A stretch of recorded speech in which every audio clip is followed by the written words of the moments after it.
फल मिला तुम्हें? कोई फल की इच्छा है तुम्हारे अंदर? बेटी से क्या फल लेना है? कुछ नहीं, लेकिन लगाते हो। क्यों लगाते हो? ये हमारा कर्तव्य है। बेटी हमने पैदा की है, उसको पालना, पढ़ाना और अच्छे घर में ब्याह देना। बेटी से हमें कुछ नहीं चाहिए, पर बेटी की सेवा करनी। इसी तरह तुमको मनुष्य का शरीर मिला है तो तुम भगवान का भजन करो, भगवान से मांगो कुछ नहीं, वो जो ठीक समझेगा बिना मांगे तुमको दे देगा। तुम कर्म करो, फल की इच्छा मत रखो। अगर तुम्हारा कर्म सही है तो बिना मांगे फल मिल जाएगा। देखो भागवत में एक श्लोक बड़ा सुंदर है।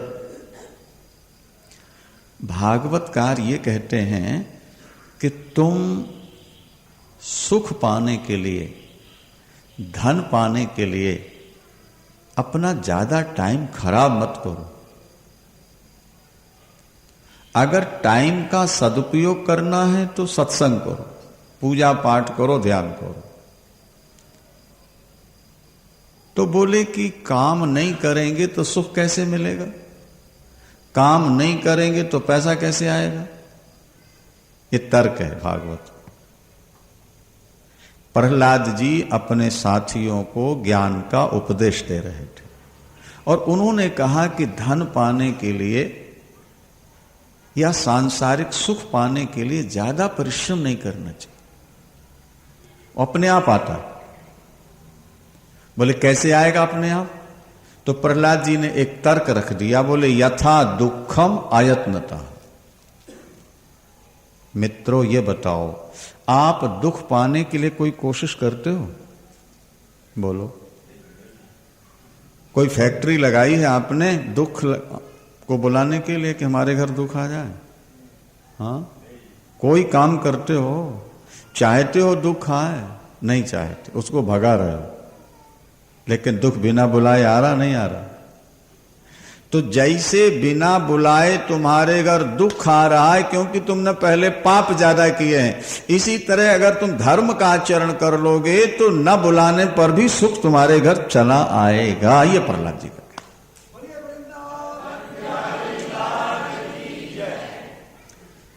देखो रात्रि में समाचार मिला, प्रातःकाल युवराज बनाए जाओगे राम। प्रातःकाल पता लगा बन जाना है राम, मुस्कुराते चल पड़े राजसी वेश त्याग। गोस्वामी तुलसीदास जी क्या लिखते हैं, जरा बात पर ध्यान देना। गोस्वामी जी लिखते हैं कि कीर के कागर ज्योंद्र पोचीरो।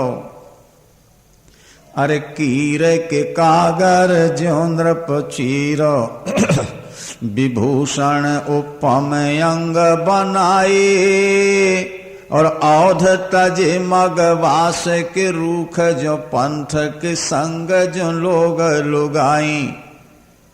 संग पुनीत प्रिया सुबंधु, मानो धर्म क्रिया धरी देह सुहाई।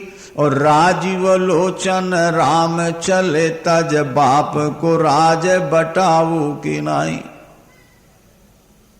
अपने पिता का राज्य, अपने अधिकार का राज्य राम ऐसे छोड़ के चल पड़े जैसे कोई व्यक्ति धर्मशाला का कमरा छोड़ के चल पड़ता है, अथवा रात्रि में किसी वृक्ष के नीचे विश्राम करके प्रातःकाल वृक्ष की छाया को छोड़ के चल पड़ता है। इसी तरह राम अयोध्या को छोड़कर चल पड़े।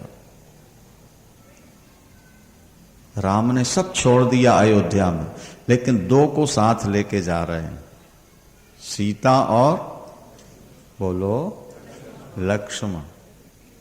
ये सिया और लक्ष्मण क्या है? तो गोस्वामी जी कहते हैं धर्म क्रिया धरि देह सुहाई। लखन है धर्म और सिया है सत्क्रिया, सत्कर्म। राम दुनिया को ये बताना चाहते हैं कि यदि धर्म तुम्हारे साथ होगा, तुम्हारी क्रिया ठीक होगी, तो तुम जंगल चले जाओ, वहां भी मंगल हो जाएगा। और तुम्हारे जीवन में धर्म नहीं है, सत्क्रिया नहीं है, तो सोने की लंका में बैठे रहो तो एक दिन श्मशान बन जाएगी। और राम जब जंगल पहुंचे तो गोस्वामी जी एक बड़ी सुंदर चौपाई लिखते हैं, जिस जंगल में कभी घास पैदा नहीं होती थी, दंडकारण्य में, जल चुका था भृगु के श्राप से, राम ने जब डेरा डाला तो घास की बात तो छोड़ो, सुंदर सुंदर वृक्ष निकल आए, फल लटक गए, फूल आ गए, और महाराज हर प्रकार के खाने पीने की सामग्री, ऐसा सुंदर सुहावना। जैसे आप कुल्लू मनाली घूमते हो और जाते हो देखने के लिए ऊपर मंसूरी वगैरह, वो दंडकारण्य जो मुनि के श्राप से जल चुका था, घास भी नहीं थी, पत्थरे पत्थर थे, वो वन मंगल हो गया। गोस्वामी जी चौपाई लिखते हैं कि मंगल रूप भयौ बन तब ते, अरे मंगल रूप भयो बन तब ते, के कीन निवास रमापति जबते। जब से प्रभु राम दंडकारण्य पहुंचे वो जंगल मंगल हो गए। हमारे यहाँ एक श्लोक मिलता है, जो न्याय के पथ से चलेगा, धर्म के पथ से चलेगा, बानर भालू भी उसका साथ देंगे, और जो अन्याय का रास्ता ग्रहण करेगा उसका सगा भाई भी उसका साथ छोड़ देगा। क्या? जो अन्याय के मार्ग पर चलेगा उसका सगा भाई भी एंड टाइम पर उसका साथ छोड़ देगा। छोड़ा कि नहीं? किसने? विभीषण ने रावण का साथ छोड़ दिया, और राम का साथ बानर भालुओं ने दे दिया। मनुष्यों की बात तो छोड़ो, बंदर और भालू भी राम के सहायक बन, जटायु गीध वो भी राम का सहायक बन गए। धर्म को पकड़ोगे दुनिया तुम्हारी अपनी बन जाएगी। अभी हम कहीं कथा में सुना रहे थे कि गुरु तेग बहादुर जी महाराज ने धर्म के लिए सिर कटाया, शीश कटाया। क्या? तो आज वो शीशगंज गुरुद्वारा में करोड़ों सिर उनके चरणों में झुक रहे हैं। जहां धर्म के लिए उन्होंने सिर कटाया, उस जगह में आज करोड़ों सिर झुकते हैं, क्योंकि धर्म के लिए सिर कटाया। वैसे तो शरीर छूट नहीं था, जो जन्म लेता उसका शरीर तो छूटेगा, लेकिन जो धर्म के लिए छोड़ता है उसके चरणों में कितने सिर झुक रहे हैं। इसलिए धर्म को पकड़ो, कर्म करो निष्काम, फल की इच्छा नहीं। देखो सुखमनी साहब में क्या लिखा है, कर्म करत होवे निःकर्म, कर्म करत होवे निःकर्म, तिस वैष्णव का निर्मल धर्म। काहू फल की इच्छा नहीं बाछे, केवल कथा कीर्तन मन राज्य।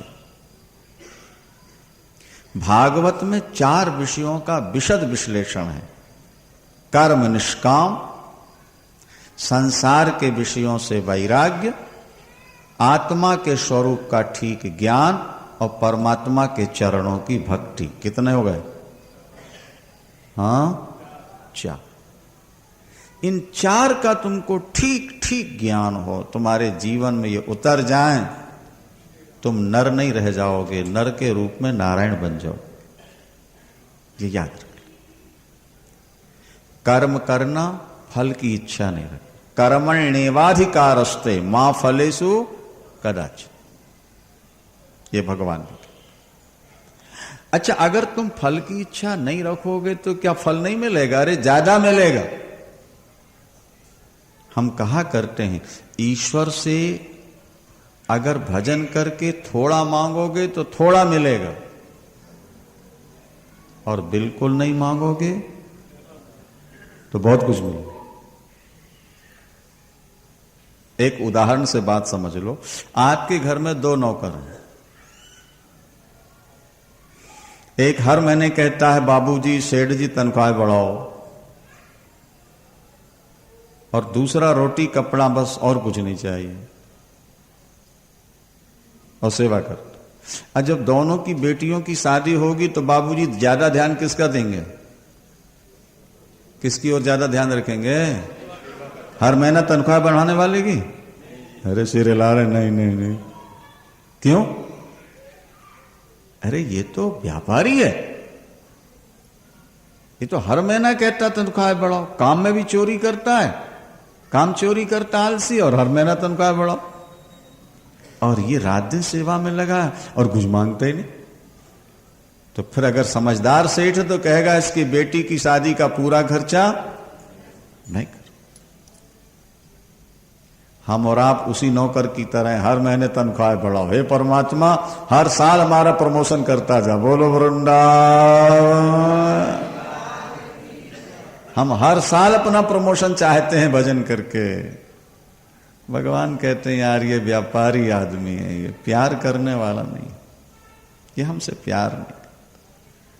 कर्म करो, फल की इच्छा नहीं रखो, काहू फल की इच्छा नहीं बांछे, केवल कथा कीर्तन मन राचे। क्या? संसार के विषय विष हैं, ऐसा मान के उनसे पीछे हटो।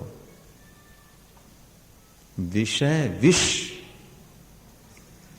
ये तुम्हारी जिंदगी को खोखला बना देंगे।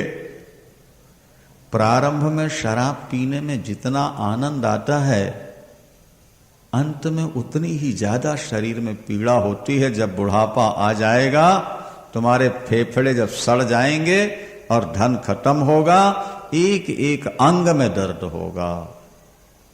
टांगे के टट्टू की तरह तुम किसी काम के नहीं रह जाओ। याद रखो, संसार के विषय प्रारंभ में जितना सुख दे देते हैं, अंत में उतना ही ज्यादा दुख देते हैं। इसलिए विषयान विषवत त्याज, ये भागवतकार कहते हैं विषयों को विष समझ के त्याग और फिर ज्ञान प्राप्त करो। ज्ञान क्या है? नहीं, ज्ञानी जी कहला लेना एक अलग बात है, पंडित जी कहला लेना अलग बात है, लेकिन सही ज्ञान हो जाना एक अलग चीज है। ज्ञान क्या है समझो, शास्त्र की दृष्टि से, किसी की आलोचना नहीं है ये। पंडित शब्द का क्या अर्थ होता है? जिसको बंधन और मोक्ष का ज्ञान हो। जो मर चुके हैं उनके लिए और जो मरने वाले हैं उनके लिए शोक न करे, उसको पंडित कहते हैं। खाली तिलक चंदन लगा लिया सो पंडित जी कहने न लगे, वो पंडित नहीं कहलाता। गीता में भगवान ने साफ कहा, गतासून अगताशूश्चो नानुशोचन्ति पंडिता। पंडित वो है कि जो मर चुके उनके लिए और जो मरने वाले हैं उनके लिए जो शोक न करे, उसको पंडित कहते। ज्ञानी किसको कहते हैं? बोले ज्ञान मान जहां एक नाही, ज्ञान मान जहां एक नाही, देख ब्रह्म समान सब माही। जहां अपने मान की इच्छा ना हो और जहां एक समान परमात्मा सब जगह दिखाई दे रहा हो, उसको ज्ञान कहते हैं। और वो जिसके पास आ गया वो क्या। इसलिए गुरु नानक देव जी महाराज को देखो, वो मंदिर में भी जाते हैं, मस्जिद में भी जाते हैं, वो कब्रिस्तान में भी जाते हैं, वो तीर्थ स्थान में भी जाते हैं। उनकी दृष्टि में कोई भेद नहीं था, उनकी दृष्टि में ब्रह्म एक सौ। इसीलिए तो जब वो मस्जिद की ओर पैर करके लेटे थे तो मुसलमानों ने कहा ये काफिर है, काफिर है, काफिर है, ये हमारे खुदा की ओर पैर करके पड़ा। उन्होंने कहा भैया जहां तुम्हारा खुदा ना हो वहां हमारे पैर कर दो, और ज्यों घुमाया तो मस्जिदें घूमते रह गए। क्या मतलब? उनको ज्ञानी कहते हैं जिनकी दृष्टि में संसार का कोई कण परमात्मा से अलग ना हो, सब में एक समान ब्रह्म। प्रभु व्यापक सर्वत्र समाना, अप्रेमति प्रगट हो ही मैं। उनको ज्ञानी कहते हैं जिनकी दृष्टि में संसार का कोई कण परमात्मा से अलग न हो, सब में एक समान ब्रह्म। प्रभु व्यापक सर्वत्र समाना, अप्रेमति प्रगट हो ही मैं। एक अभी तो कितना बड़ा भेद है हमारे और तुम्हारे का, फिर हम पंडित कैसे, फिर ज्ञानी कैसे? ज्ञान मिल जाए, विषयों से वैराग्य हो जाए, प्रभु की प्रेमा भक्ति मिल जाए और कर्म करते फल की इच्छा न रह जाए, फिर आप नर नहीं हो, नर के रूप में नारायण ईश्वर। फिर जगत आपके चरणों का वंदन करेगा, आपका पूजन करेगा। जगत बहुत समय तक आपको याद करता रहे। ये चार बातें जीवन। तो यशोदा माने भक्ति और नंद माने ज्ञान।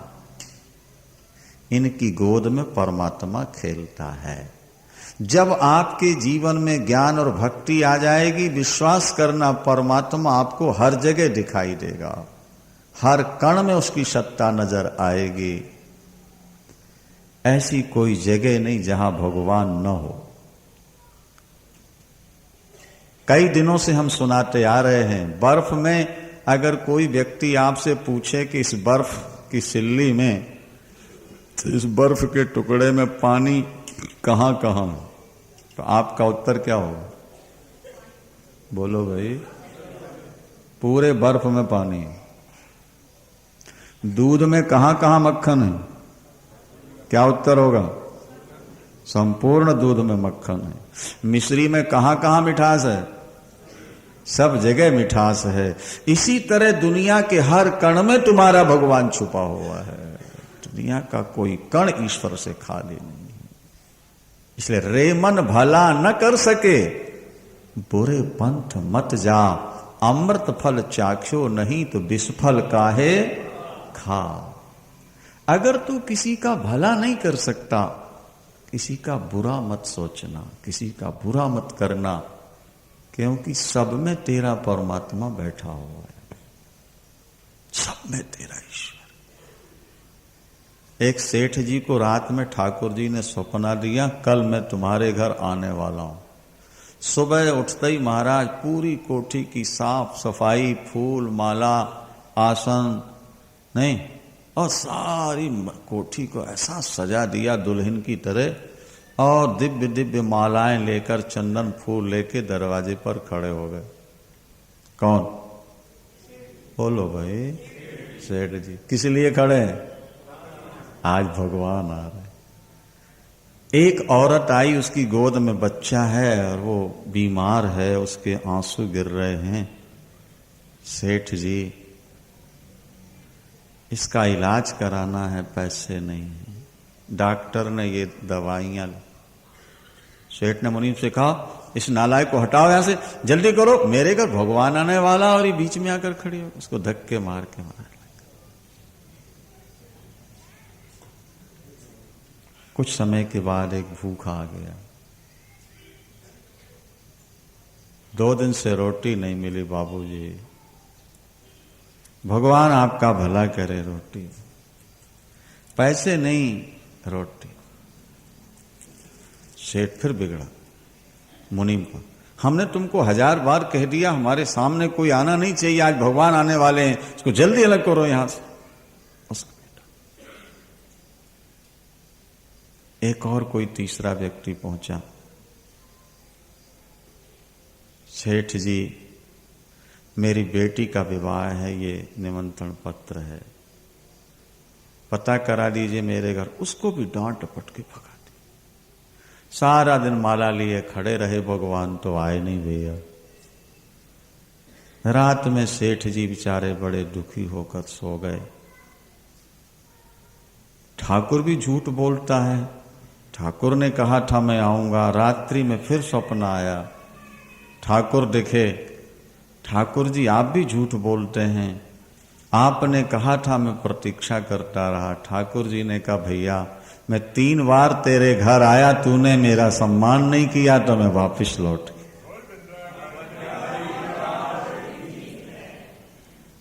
मैं तेरे घर 3 बार आया।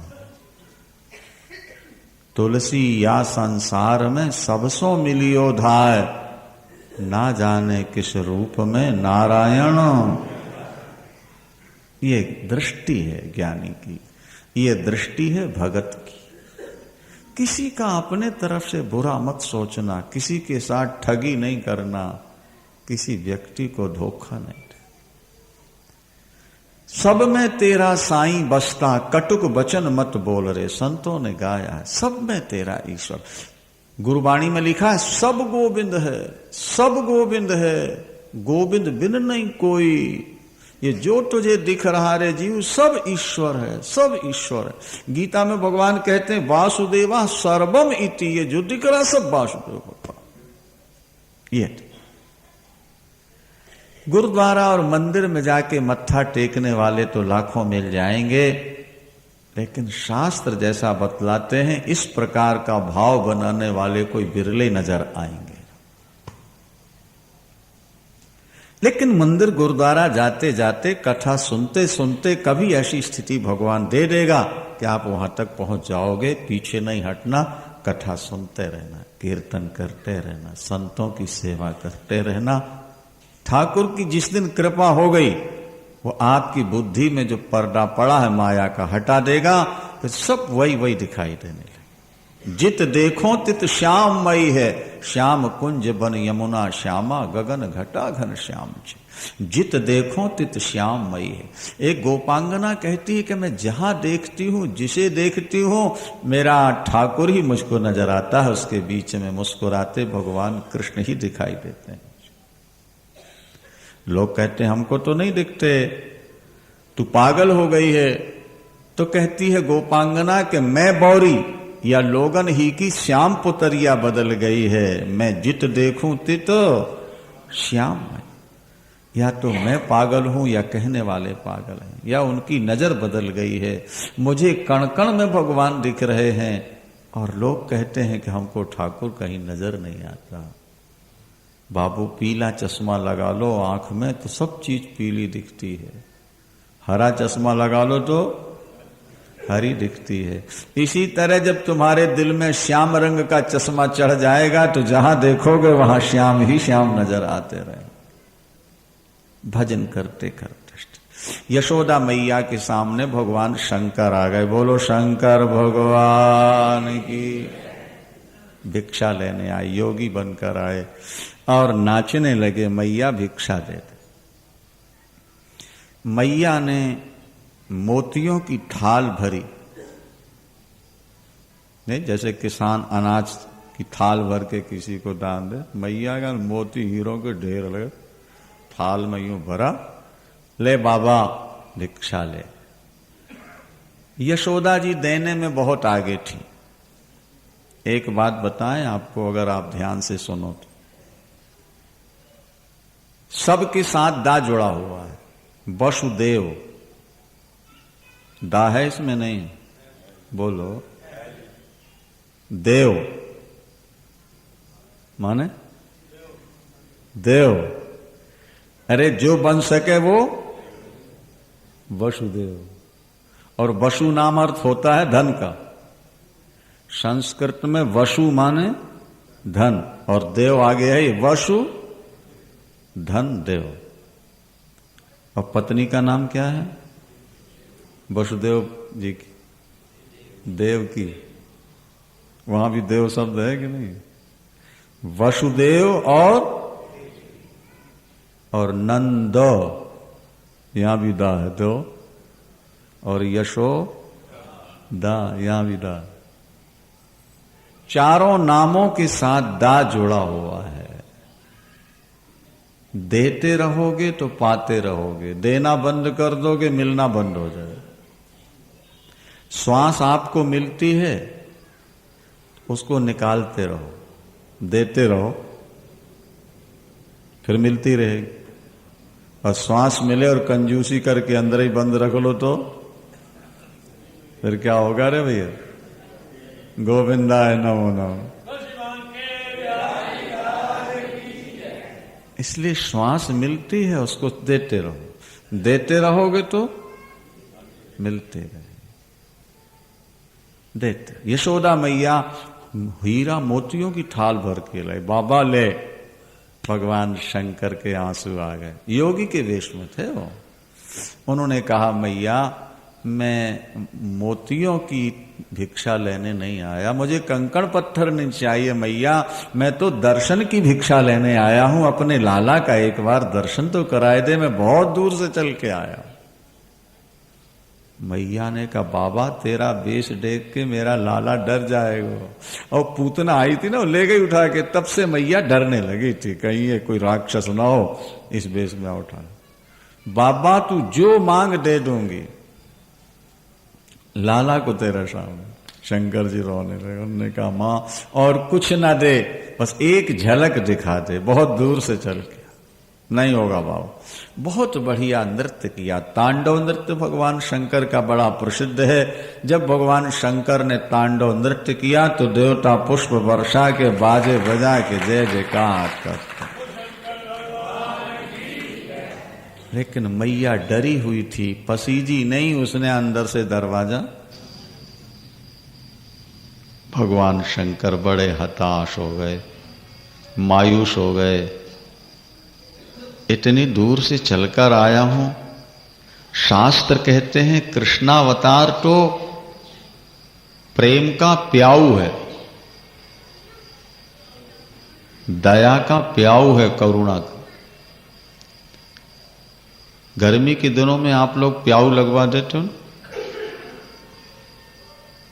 तो क्या ऐसा बोल देते हो कि रिश्तेदार आए तो पिलाना, दूसरों को लौटा देना, पुण्यात्माओं को पुलाना और पापियों को लौटा देना, ऐसा कहते हो? नहीं। क्या कहते हो? जो आए हाथ पसारे। तो कृष्णावतार तो ये प्रेम का और दया का प्याऊ है।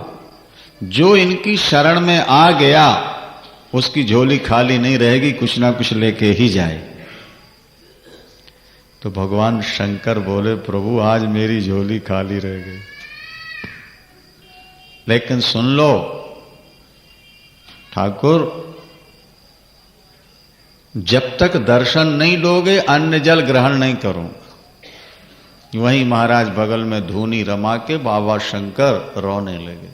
और जब भगवान शंकर के आंसू गिरने लगे तो वहां भगवान कृष्ण भी रोने लगे। अब यहां भगवान शंकर रो रहे हैं और वहां भगवान कृष्ण रो रहे हैं। बड़ी कोशिश की यशोदा मैया ने कि किसी तरह मुंह बंद कर ले, लेकिन मुंह खोला खोला बंद ही नहीं हो।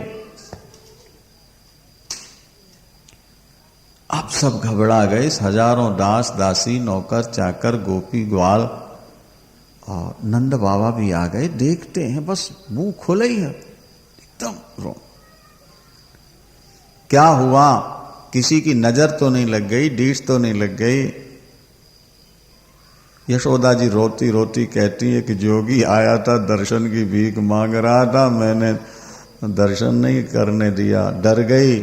बस उसका जाना और उसका रोना। तब तक सांडिल्य ऋषि आ गए।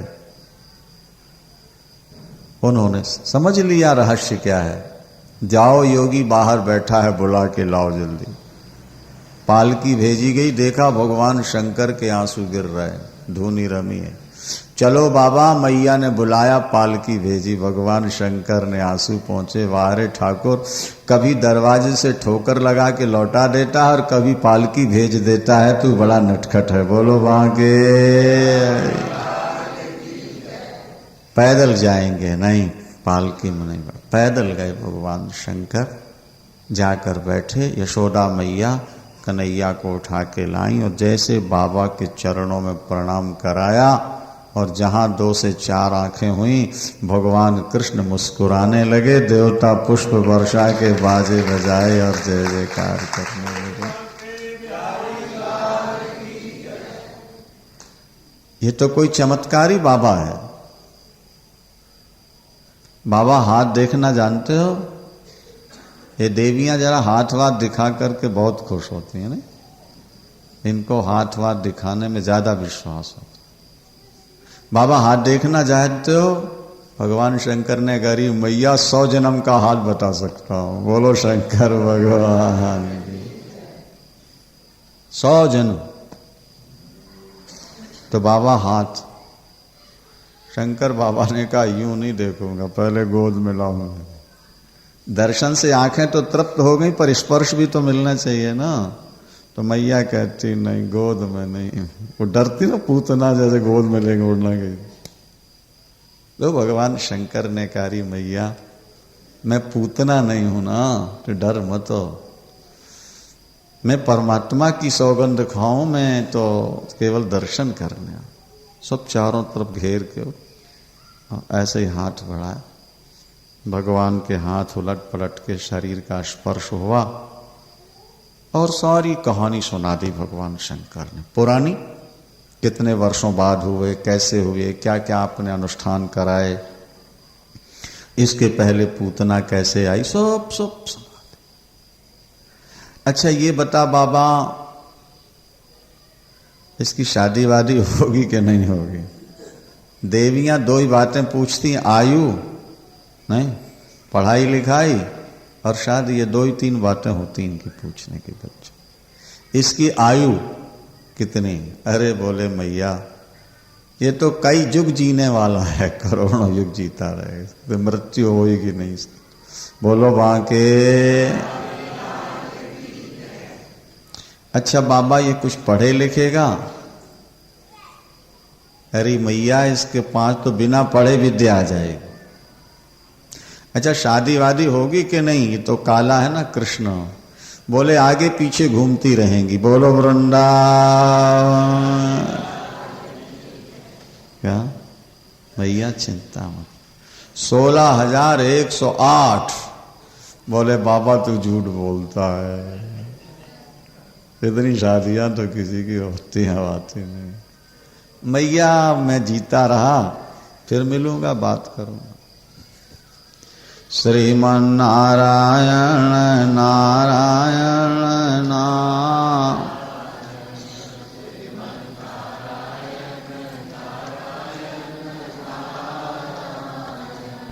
भजमन नारायण नारायण नारायण भजमन।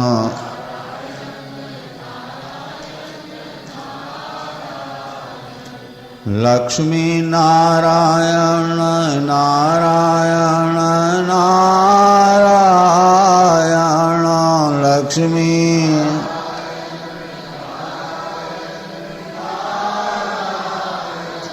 श्रीमन नारायण नारायण नारायण श्रीमन।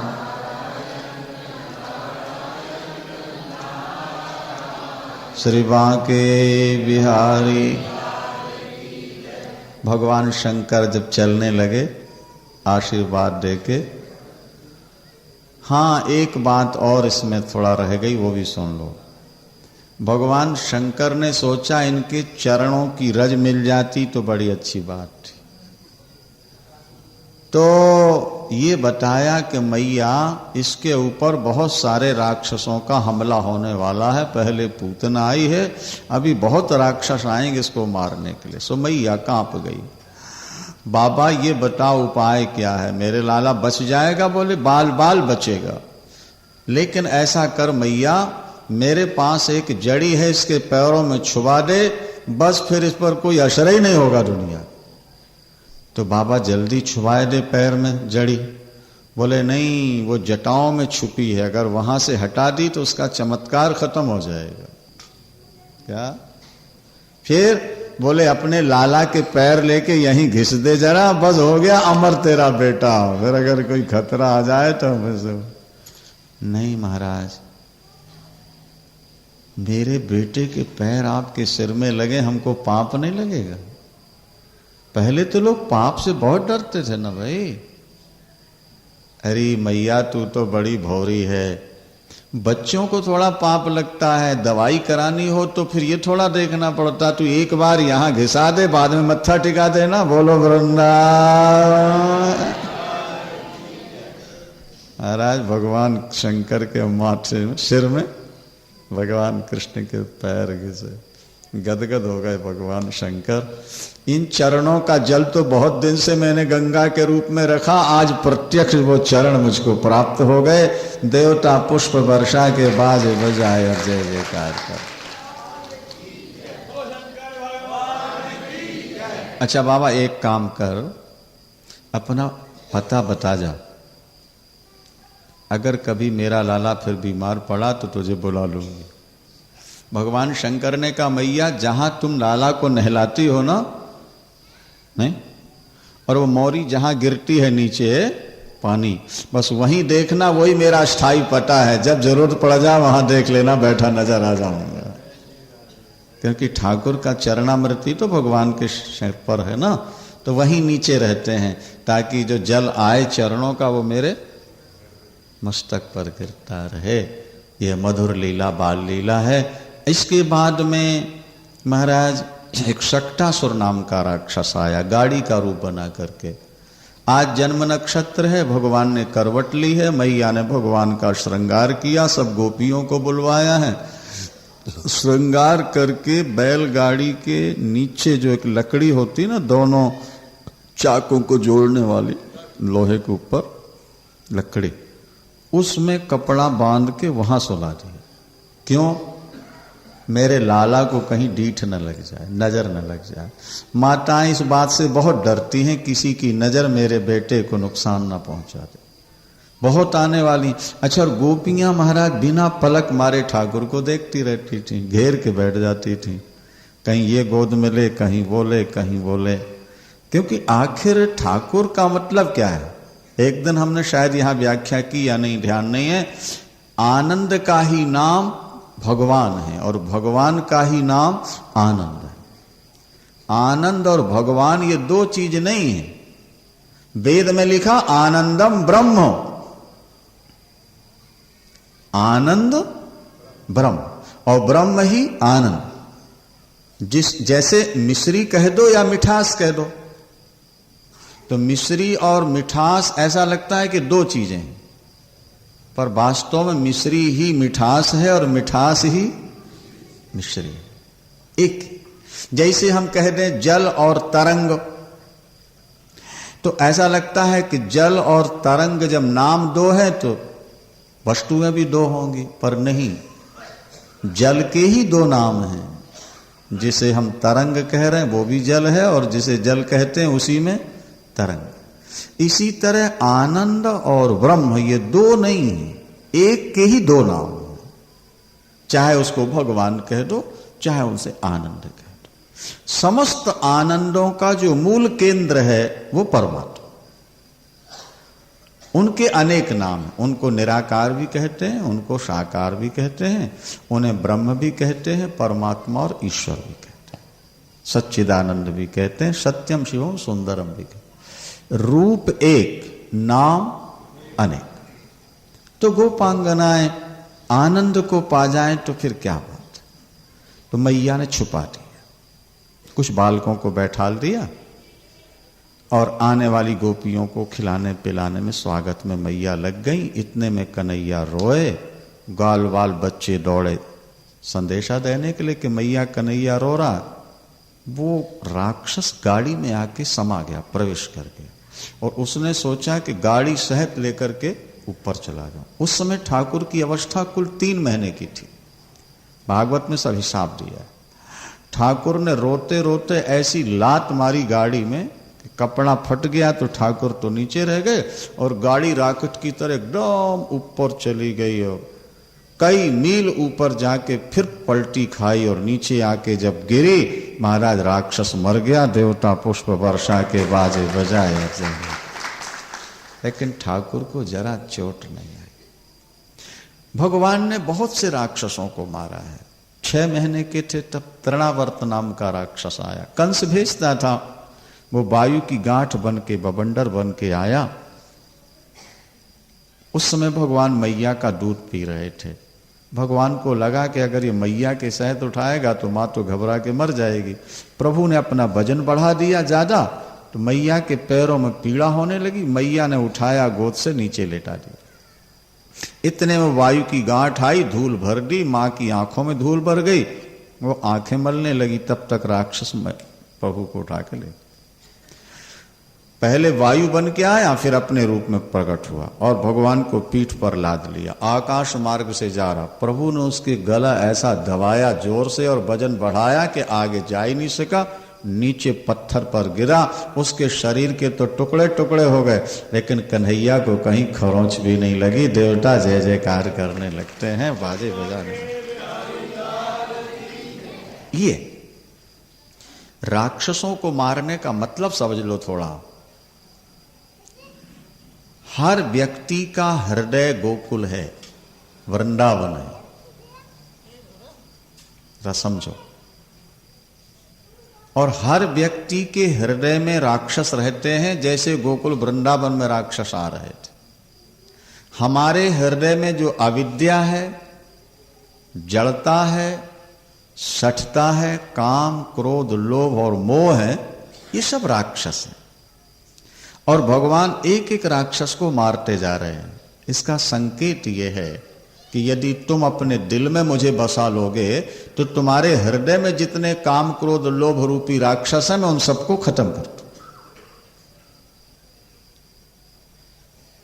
हाँ? भगवान को गोकुल में लाया गया है तो गोकुल में आने वाले राक्षसों को भगवान खत्म कर रहे हैं। आपके दिल में जिस दिन ठाकुर आ जाएंगे, आपके हृदय में रहने वाले राक्षस उस दिन खत्म हो जाएंगे। जाऊर बास गोपाल करे, दुर्भावना ताउर बास करे न। अरे ममता तरुण तमी अंधयारी, और राग द्वेष उलूक सुखकारी। कताब लगी बसत जीव मन माही, के जब लग प्रभु प्रताप रवि नाही। राग द्वेष रूपी उल्लू, काम क्रोध रूपी चमगादड़ आपके हृदय में तभी तक रहेंगे जब तक माया का अंधकार हृदय में छाया हुआ है।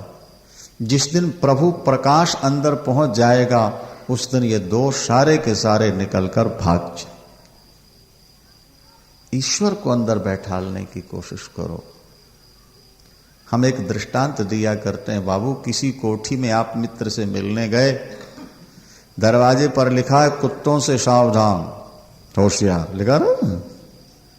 और महाराज वो कुत्ते जैसे ही देखा एकदम झपट, गेट बंद है, वो अंदर नहीं जाने देते। आपने बैल दवाई, मालिक निकल आया और एकदम आपके आके आपको गले से लगा ले। अब वो भूखने वाले कुत्ते आपके पैर चाटने लगे, पैर सूंघने लगते। उन्होंने समझ लिया ये तो हमारे मालिक का कोई अपना है। नहीं समझे आप? जो खाने को दौड़ रहे थे वो पैर चाटने लगते। इसी तरह हमारा परमात्मा जो है, उसकी माया शक्ति के कुत्ते हैं काम, क्रोध, लोभ, मोह। ये बहुत परेशान कर रहे हैं व्यक्ति को, लेकिन जब परमात्मा तुम्हें गले लगा लेगा तो ये कुत्ते अपने आप तुम्हारे चरण चाटने लगेंगे। तुम्हारे प्रति अब जो हमला करते हैं उसको छोड़ देंगे, तुम्हारे प्रति कृपावान, दयावान बन जाएंगे, अपने बन जाएंगे। ईश्वर को जब आप हृदय में बसा लोगे तो दोष अपने आप निकल जाए। इसलिए ईश्वर को हृदय में बसाने की कोशिश करो। और उसका सबसे सशक्त माध्यम है भगवत कथा श्रवण करना। भागवत में ये शब्द अनेक बार आया है। अशेष संक्लेश समम विधत्ते गुणानुवाद श्रवणम मुरारे, कुता पुनस्तच्चरणारविंद पराग सेवा रतिरात्म लब्धा। अशेष संक्लेश समम विधत्ते गुणानुवाद श्रवणम मुरारे। जो भगवान की कथाएं सुनते रहते हैं, उनके जीवन के सारे क्लेश दोष नष्ट हो जाते हैं। ईश्वर को जब आप हृदय में बसा लोगे तो दोष अपने आप निकल जाए। इसलिए ईश्वर को हृदय में बसाने की कोशिश करो। और उसका सबसे सशक्त माध्यम है भगवत कथा श्रवण करना। भागवत में ये शब्द अनेक बार आया है। अशेष संक्लेश समम विधत्ते गुणानुवाद श्रवणम मुरारे कुता पुनस्तच्चरणारविंद पराग सेवा रतिरात्म लब्धा। अशेष संक्लेश समम विधत्ते गुणानुवाद श्रवणम मुरारे। जो भगवान की कथाएं सुनते रहते हैं उनके जीवन के सारे क्लेश दोष नष्ट हो जाते हैं। परमात्मा जब भी आपके हृदय में प्रवेश करेगा वो कानों के द्वारा ही प्रवेश करेगा। प्रविष्टः कर्णरंध्रेणो, ये भागवत में लिखा, प्रविष्टः कर्णरंध्रेणो श्वानाम भाव सरोरहम। भाई जब तक आप कानों से सुनोगे नहीं तब तक आपको पता ही कैसे लगेगा ये भगवान। आखिर ये जो मूर्तियां रखी हैं आप जिनको मत्था टेकते हो प्रणाम करते हो, किसी से कानों से सुना तो होगा ना कि ये भगवान हैं? नहीं कि बिना सुने पता लग गया। आप दुनिया की किसी भी वस्तु का तब तक पता नहीं लगेगा जब तक उसके बारे में कानों से सुनोगे। ये माला है, ये पुष्प है, ये माइक है, ये पुस्तक है, ये भी आपने पहले किसी से सुना है। तो जब आंख दिखने वाली वस्तु भी बिना सुने समझ में नहीं आती तो न दिखने वाला परमात्मा बिना सुने समझ में कैसे आ जाएगा आपको? इसलिए पहले भगवान की कथाएं सुनना प्रारंभ करो, संतों का संग करो। इसलिए गुरुवाणी में लिखा है कि संत का संग बड़भागी पाइए। संत का संग बड़भागी पाइए और संत के संग नाम ध्याई। संतन संग प्रभु लागे मीठा और संतन संग प्रभु पग पग दीठा। संतों के साथ भगवान मीठा लगता है और संतों के संपर्क में रहते रहते भगवान कण कण में दिखाई देने लगता है। ये गुरुवाणी में लिखा। संतों के साथ रहते रहते उनके उपदेश सुनते सुनते दुनिया के कण कण में भगवान दिखाई देने लगता है। देखो, संतन संग प्रभु लागे मीठा और संतन संग प्रभु पग पग दीठा। कण कण में प्रभु दिखेगा, लेकिन कब दिखेगा? जब संतों का संग, कान से ही सुन। इसीलिए हम कहा करते हैं, अभी आगे कथा आएगी, अभी अभी काली नाग को जब भगवान नाथने के लिए उस कुंड में जाना चाहते हैं तो कदम्ब वृक्ष के ऊपर से छलांग मारी है ठाकुर। तो कदम्ब का जो पुष्प है, फूल, वो कान की तरह होता है, गोल गोल। कर्ण फूल कहते हैं, कर्ण फूल। उसी की आकृति के कर्ण फूल देवियों के कान में रहता है। कदम्ब, कदम्ब की डाली पर चढ़ के नीचे छलांग मारी ठाकुर ने। उसका संकेत यह है कि परमात्मा तुम्हारे कानों की डाली से तुम्हारे हृदय में छलांग मारेगा। जब तुम भगवान की कथा सुनते रहोगे तो कानों के द्वारा भगवान तुम्हारे हृदय में पहुंच जाएगा। इसलिए कथा सुनते रहो, कथा सुनते रहो। तुलसीदास यह चिद विलास जग बूझत बूझत बूझे। ये संसार शुद्ध ब्रह्म है, परमात्मा के सिवा यहां कोई चीज है ही नहीं। लेकिन ये बात सुनते सुनते भजन करते करते समझ में आती। और जब ये बात समझ में आ जाती है तो फिर दुनिया में किसी से बैर नहीं होता। किसी के प्रति हमारे मन में कड़वाहट नहीं रह जाती, क्योंकि हर जगह जब वही है, ओमाज राम चरण रत विगत काम मद क्रोध और निज प्रभु में देखें जगत तो कहीं सन करें विरोध।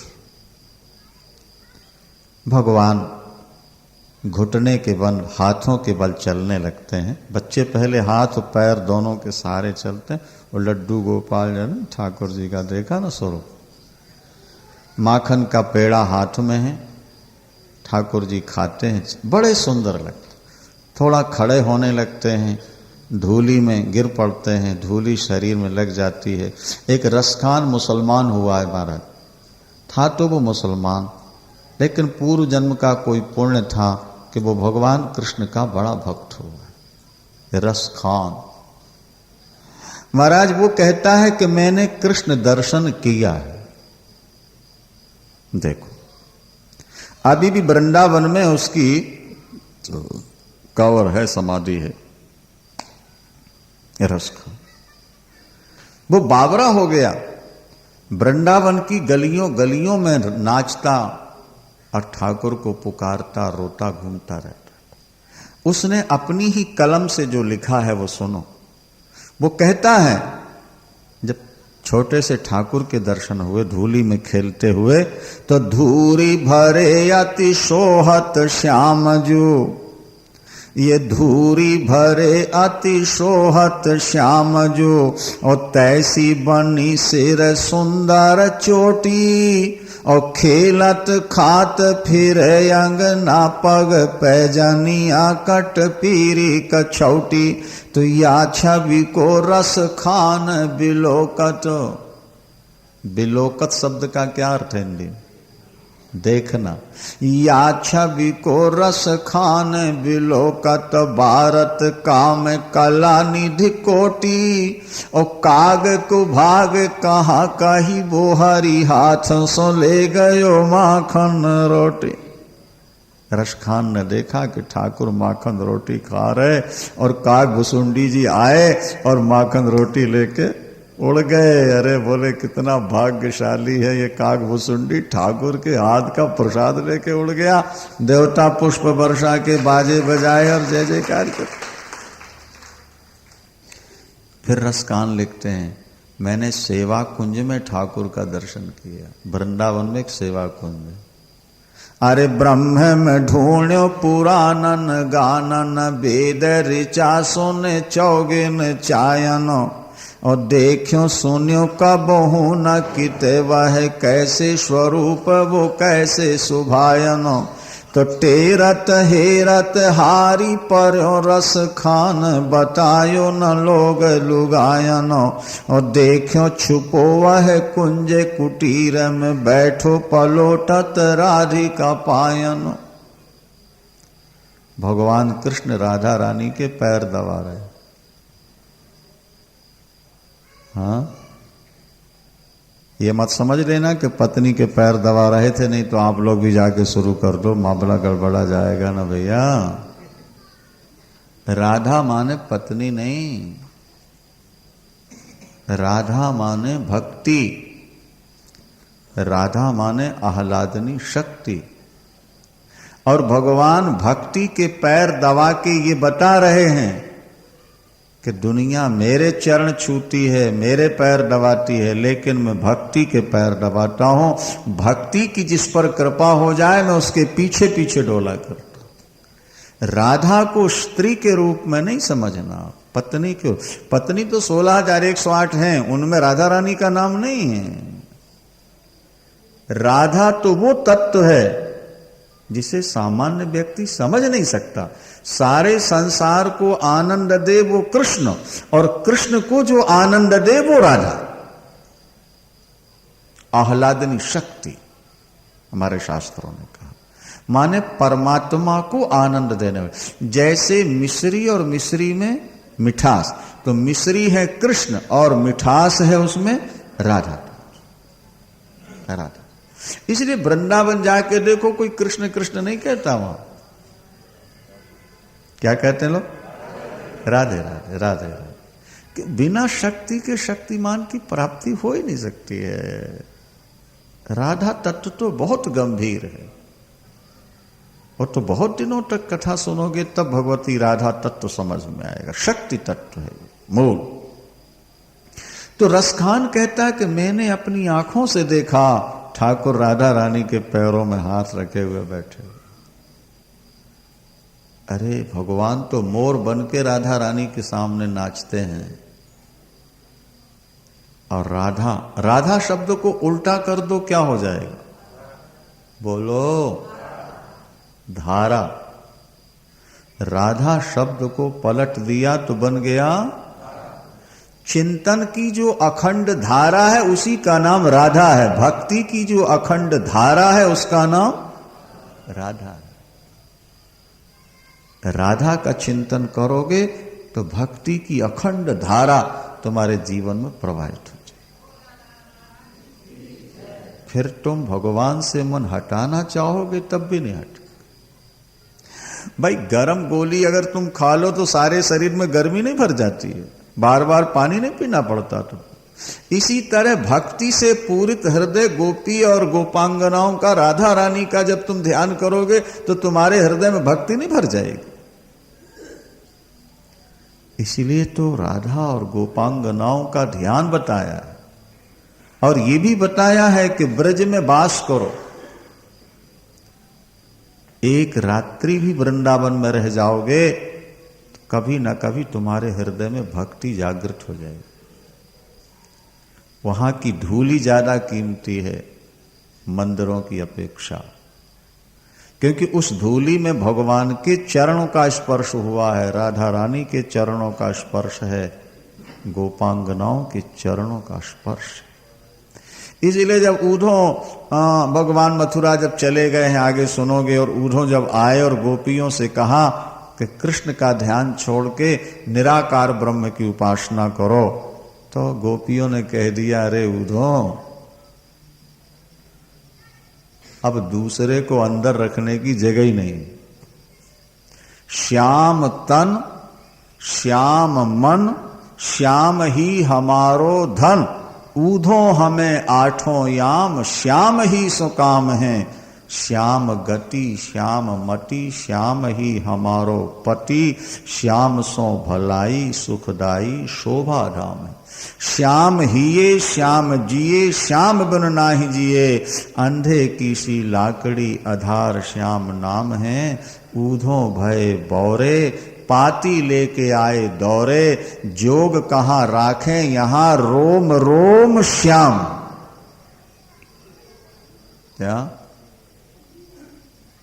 कान भय प्राण में, प्राण भय कान में, हिय में न जान पड़े कान है कि प्राण है।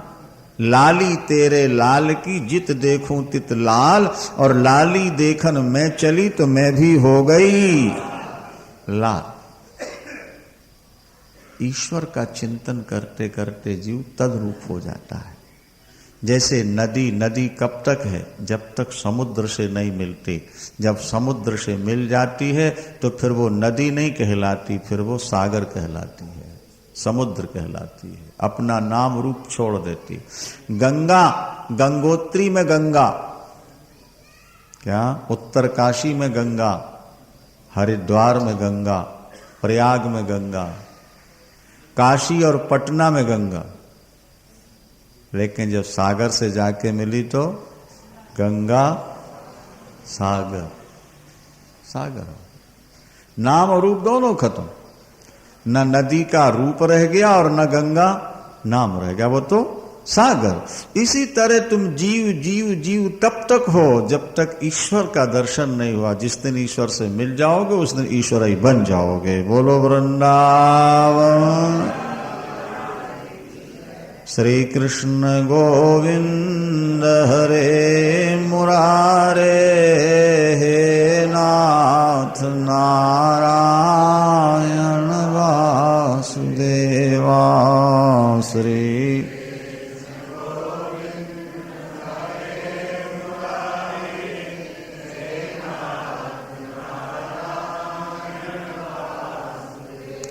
श्री कृष्ण गोविंद हरे मुरारे,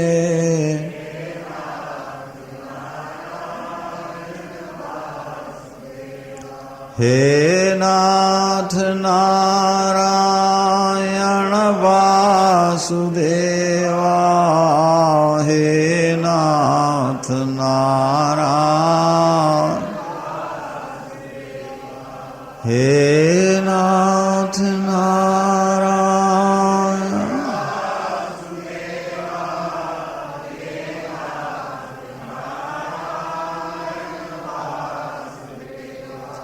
श्री कृष्ण गोविंद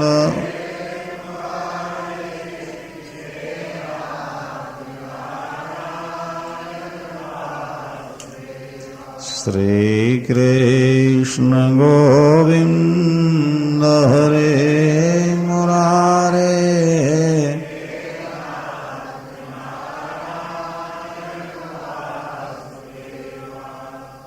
मुमताज बीवी जिसके नाम से ताजमहल आज आकर्षण का केंद्र बना हुआ है। ताजमहल, मुमताज बीबी एक बार हज करने जा रही थी।